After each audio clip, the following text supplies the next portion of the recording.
میای میبینی که خانومت بدون اینکه به تو بگه رفته مسافرت. اون تنبیه داره، جدیدم داره.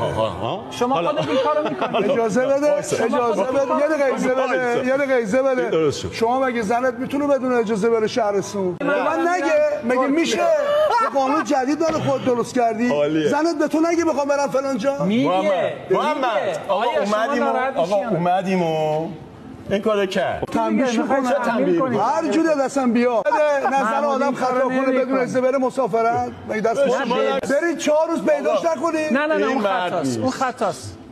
4 روز برید پیداش نکنید. نه به نظرم میدارید خودت اگه این باشه چیکارش می‌کنی؟ کادو می‌خری براش؟ راست بگو مردم. من میخوام بگم مرد کدوم قربونت برم. من مدلم اینجوریه. شما می‌خوای کادو بهش بخری نازش کنی دیگه. فدای تو باشم. من می‌خوام بگم اگه اجازه بگیری بریم مسافرت ها. ببین من می‌خوام بگم مرد اگر که کتک میزنه مرد نیست. یه حرفا کتک میزنه مرد نیست. زنم اگه خطا کنه زن نیست. خیلی خوب. ولی مرد باشه اون قصه خوده. به وقتی نمیفهمه باز خوشش گرفت. این سوالو من کرد من جواب رو دادم. آقا اگر رفت بدون اجازه قطعا من ناراحت میشم ولی نمیزنمش. نه چه تنبیهی در نظر میگیری؟ هیچ تنبیهی. حالا تو چیکار میکردی؟ من چیکار میکردم؟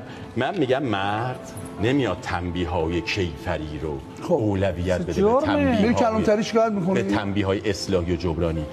میگم که من درخواست میکنم دیگه بدون اینکه به من بگی نرو و جبران کن و چگونه جبران میدونم خانماتون دارن میشنون جرأت چه نرین بگی جبران داره اون کار. همین الان زیرنویس اینجا بزن اجازه بده. بگو مردم ایران همسرت مردا همسرتون که 4 روز ول کنه به شما نه کجا شما چیکار میکنه؟ بذار اونا جواب بدن.